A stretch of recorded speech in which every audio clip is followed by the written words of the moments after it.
Ghislaine, Ghislaine, oh là là, écoute-moi, elle m'écoute jamais. Alors, c'est quoi l'épisode sur l'aphrologie? La sophrologie? L'amour? Ah bah alors écoute, toi qui es marié depuis 1000 ans avec l'autre affreux là, écoute parce que peut-être qu'il va te citer en exemple. Non mais sans déconner. Aimer. Aimer, c'est peut-être le verbe que nous employons le plus souvent, mais c'est aussi celui qui peut être le plus difficile à conjuguer lorsque l'on s'adresse à quelqu'un. On aime beaucoup de choses. On aime les week-ends, les vacances, parfois, et avec un peu de chance, notre travail. On aime quasi unanimement le ciel bleu, bien que l'on concède un amour romantique pour quelque temps pluvieux sur les plages de Deauville. Certains aiment la mer, d'autres la montagne. On aime les jours fériés et la lumière dorée de l'été. Les apéros et les couchers de soleil. On aime notre artiste préféré. On aime ce pull ou ce jean qui avantage notre silhouette. On aime un peu trop notre smartphone d'un amour de selfie. On aime notre voiture, si j'en crois le nombre de titines qui entrent dans nos conversations automobiles. On aime notre appartement, nos objets choisis et chinés. On aime notre chat qui se love dans le creux de notre cœur en hiver. On aime aussi nos amis, le ou la meilleure et les autres. On aime notre famille que nous ne serions pas obligés d'aimer selon de grands psychologues abandonnés par maman.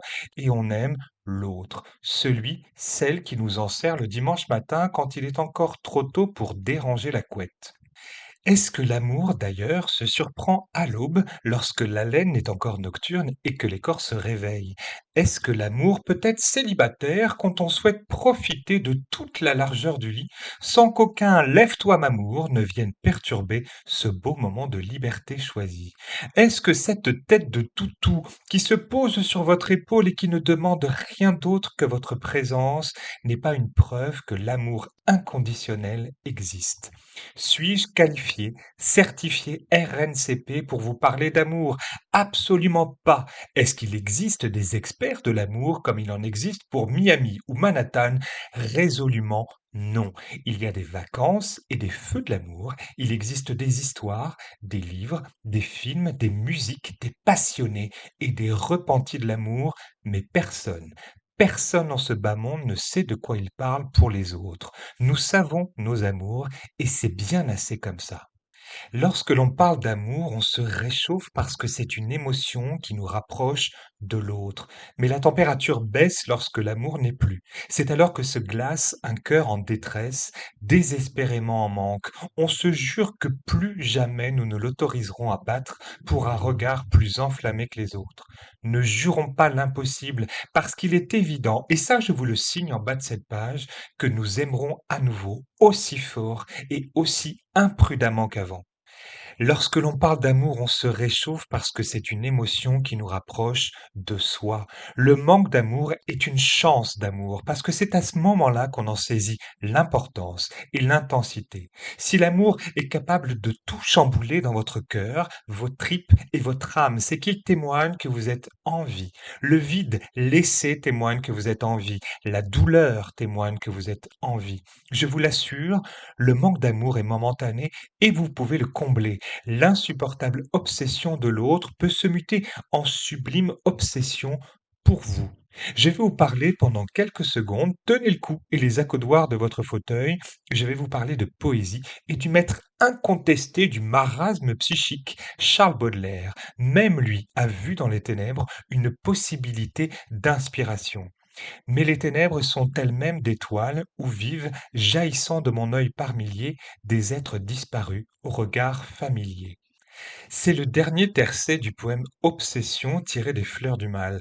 Pour Baudelaire, pourtant si pétri de mélancolie, les ténèbres sont, malgré tout, des supports de création d'étoiles de peintre d'où jaillissent la couleur de ses mots et par son verbe, ces êtres disparus qu'il préfère imaginer vivants dans sa vie. Baudelaire sublime son obsession du désespoir qui devient une source d'inspiration. C'est ça, la sublime obsession, transposer l'intensité de la peine en énergie de création, en passion. On sait aujourd'hui que le cœur brisé est un syndrome et qu'il porte un nom, Takotsubo, piège à poulpe en japonais. Pourquoi piège à poulpe? Parce que l'objet a la forme du ventricule gauche de notre cœur humain. Takotsubo, c'est une cardiopathie qui peut survenir après un stress émotionnel intense. Mais Takotsubo n'est pas si répandu et touche 1 à 2% seulement des sujets admis pour des symptômes d'infarctus du myocarde. Et dans ces 1 à 2%, le cœur n'est pas toujours brisé sous pression d'un stress négatif. Il peut être aussi surdopé par un stress positif. Une très bonne nouvelle pourrait donc être à l'origine d'un Takotsubo. Alors méfions-nous de nos interprétations. Nos cœurs, nos âmes, nos corps résistent à la brisure. Et souvenez-vous que les ruptures ont créé des chefs-d'œuvre littéraires, cinématographiques, musicaux, picturaux et architecturaux. L'un des plus beaux monuments de la planète a été bâti après la plus effroyable des souffrances de cœur, la mort de l'être aimé. Shah Jahan a fait construire, en mémoire de son épouse Mumtaz, un mausolée de marbre blanc de 57 mètres de côté et 67 mètres de haut, symbole démesuré de son amour perdu et du paradis offert à sa défunte, un paradis nommé Taj Mahal. La vie et le temps pansent des plaies que l'on croit à tort ouvertes à jamais. Les plaies se referment et leurs cicatrices rappellent que nous avons la capacité de guérir. C'est en tout cas comme ça que je souhaite le voir. Tant que vous vivrez, vous aimerez le futile et l'important, le banal et l'incroyable. Tant que vous vivrez, vous tomberez amoureux. Tomber amoureux.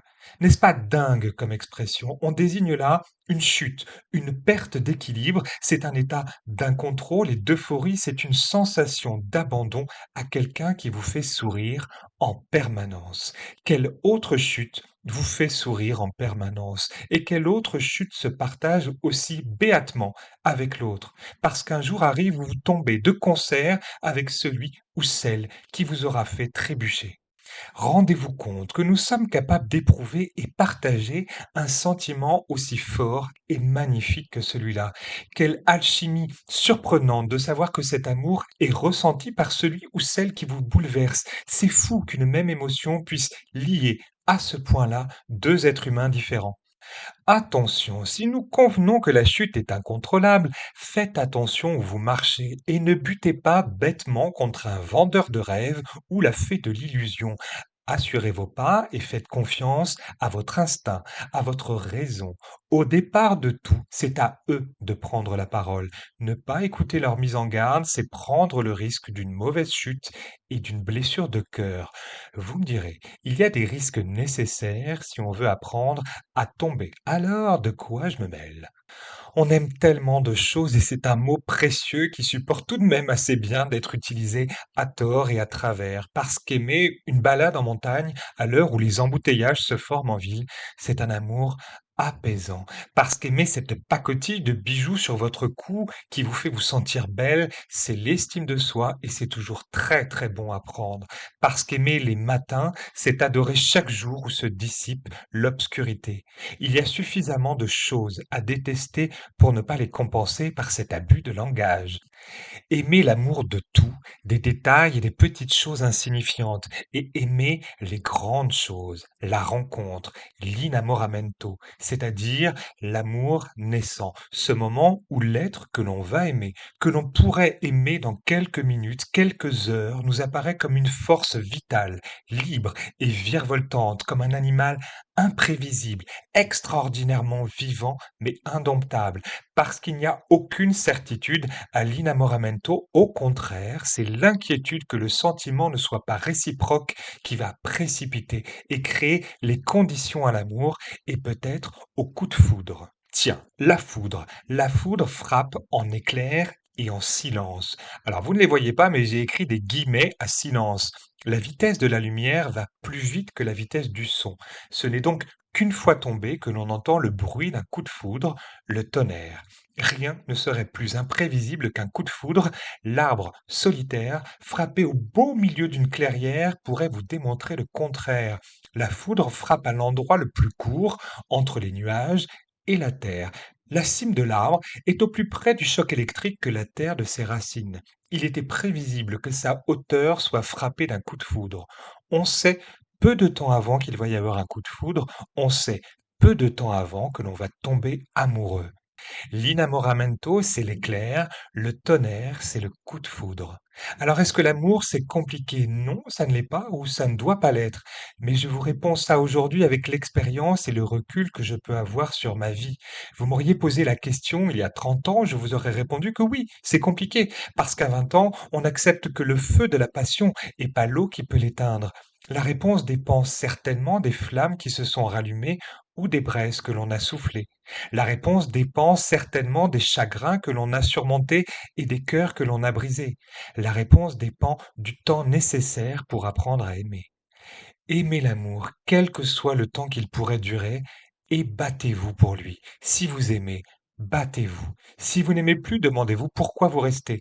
Mais si vous aimez, c'est une bataille que vous devez mener. Ce sont les batailles de l'amour que nos aînés ont gagnées et qui ont fait ces beaux et longs couples que nous envions aujourd'hui. Pour des raisons de droit, je ne peux pas ajouter une chanson d'amour en générique de ce podcast. C'est pourtant une chanson qui en est à l'origine. Je m'occupe parfois de personnes âgées et chez l'une d'entre elles est passée un jour à la radio Une femme avec toi, une chanson de Nicole Croisy. Et la personne chez qui j'étais, un vieux monsieur italien que j'adore, m'a dit Écoute ça, c'était la chanson préférée de ma femme. Je lui ai pris la main quand ses yeux se sont mouillés et on a écouté, lui et moi, cette chanson que je connaissais déjà. Ils ont été mariés pendant plus de 70 ans jusqu'à ce que la vie les contraigne, puisque la mort en aucun cas ne les a séparés. Il est toujours fou amoureux de cette Française qui ne peut plus taquiner en italien, mais il se souvient qu'il a été à ses côtés l'homme le plus heureux du monde.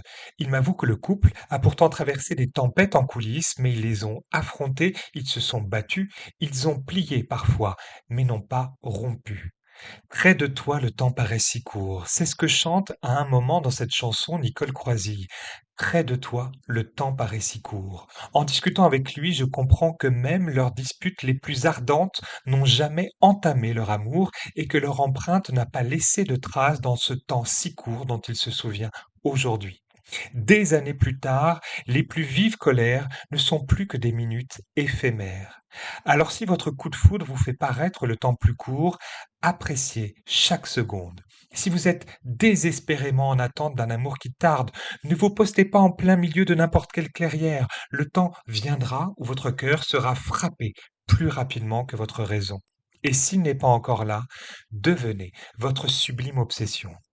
Voilà, cet épisode est maintenant terminé. Depuis le début, les épisodes du Sofrocourt podcast sortent le 26 du mois. Ce 7e épisode est particulier parce qu'il sort le 26 décembre et c'est l'anniversaire de ma maman.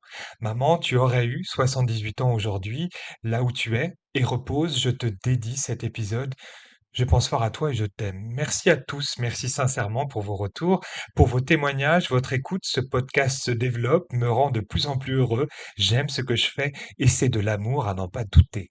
Passez une très bonne journée ou une très bonne soirée et à très très bientôt. Ah, oh non, mais elle est en pleurs, la Ghislaine. Non, non, non, moi je ne pleure pas, madame. Oui, non, je pleure pas. Il y a un moustique qui m'a piqué la cornée. Voilà, oui, oui, un moustique. Oui, oui, c'est n'importe quoi. Oui, parce que j'ai l'alarme. Évidemment que j'ai l'alarme, c'est émouvant. Et oui, c'est beau l'amour. Oui, même le tien avec l'autre affreux, sans déconner.